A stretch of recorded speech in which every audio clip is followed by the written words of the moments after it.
I was determined to leave the next day because people were bugging me about how I shouldn't park there. So I thought that I should fill in my oil tank, which I had never done before alone.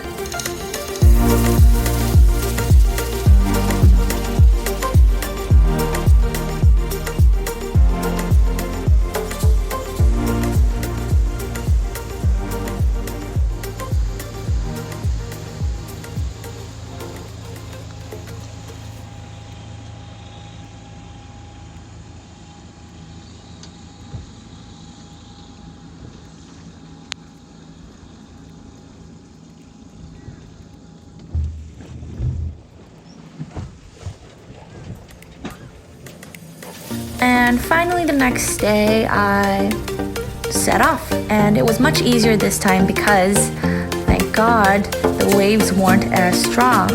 So I guess this time I really learned what the numbers meant. You know, even if it seems fine, it actually isn't.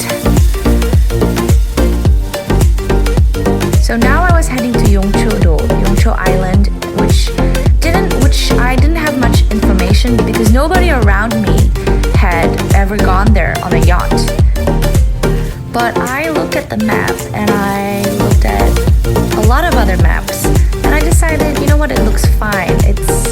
I can go. So I headed towards there. Now this was an expedition because I had no prior information.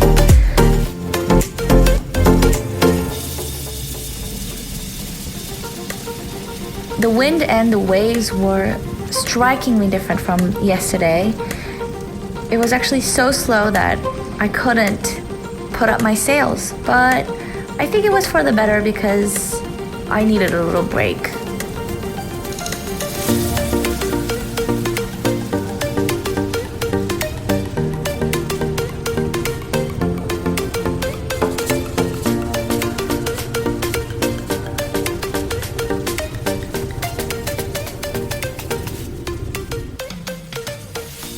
I had always been nervous of parking my boat anywhere, but now I had gotten a hang of it as long as it was like a proper marina pontoon. But now islands like this, they usually don't have the normal cleats, so you would have to just do with anything that's there.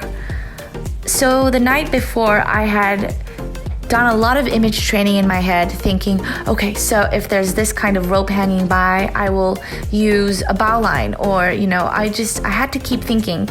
And I think that helped because I was actually pretty good at managing to park New Salt here.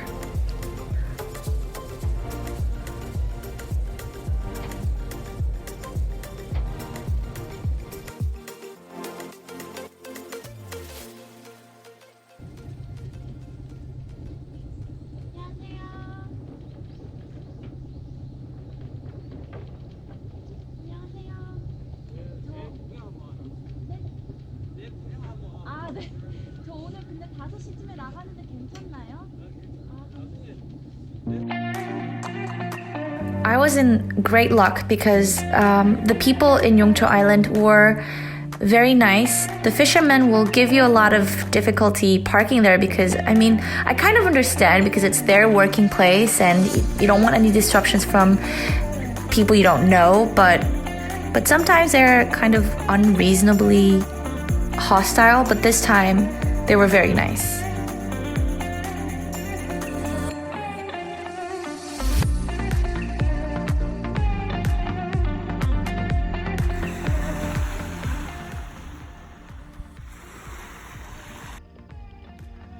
I landed really safely thanks to the really kind men who helped me out, and now I'm walking around the island.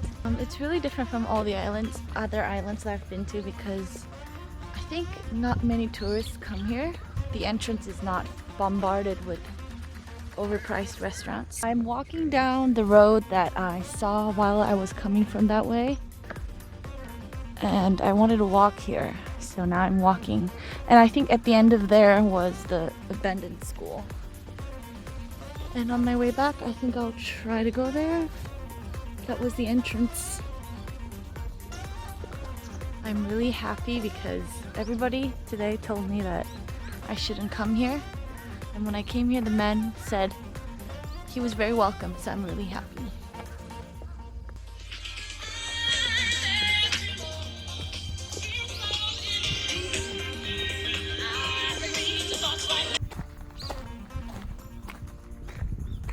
It's creepy. It's creepy because happy things are being abandoned.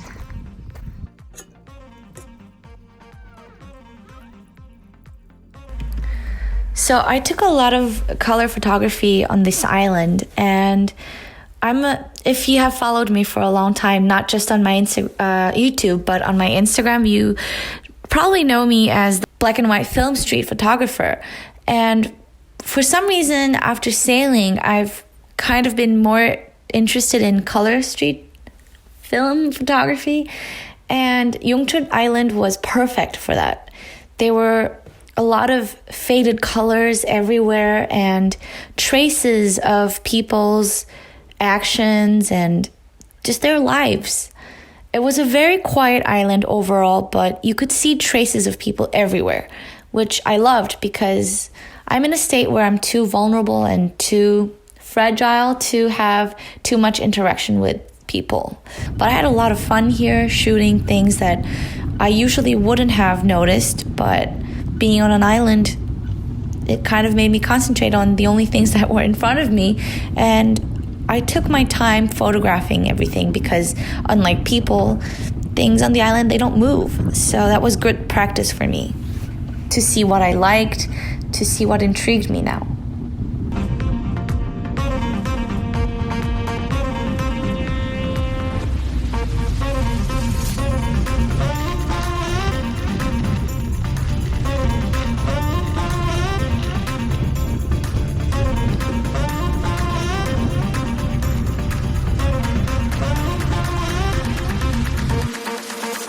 The day that I finally was going to set for Chumnim, which is where I left off in the first place, I woke up early for some reason.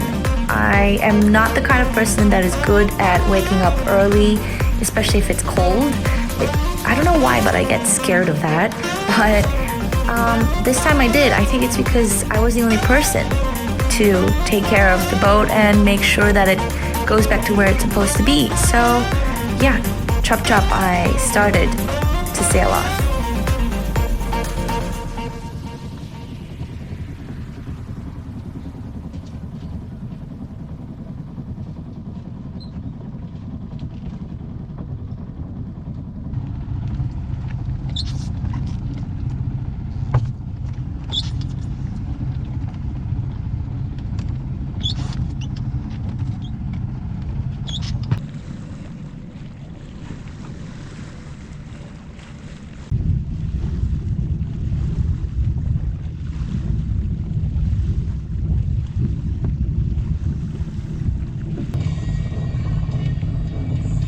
I first heard something strange, like something that just, when you hear it is not good. So I stopped the boat right away, and then I put my GoPro down, but I couldn't really make out what that was. So I decided to put my head down. And then I knew that I had to go underneath.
but I started crying as I started the boat again. I think it was a mixture of relief and kind of sadness for the fact that I was going through so much and I felt so unprepared. And I think I was kind of scared because I had never had to stop my boat while it was going and then had to go underneath.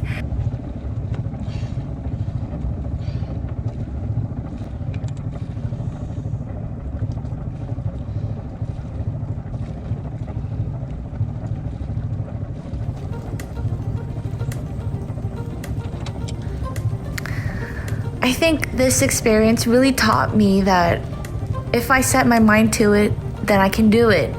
And that I can take a little bit of challenge and danger as long as I remain calm and cautious. And I definitely have improved so much and have so much more confidence in me now than I had ever before.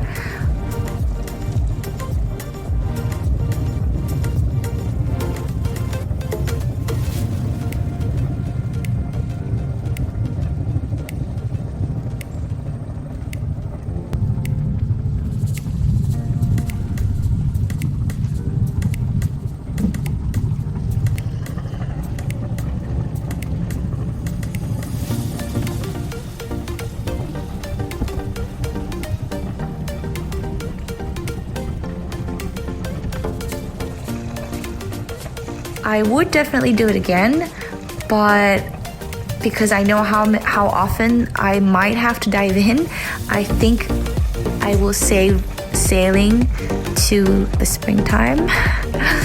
And I know that this is a time where I have to be careful, where I feel a little bit confident, and that's when accidents happen, right? So I know that I will be more careful. And yeah, I hope you guys enjoyed my sailing trip as much as I did.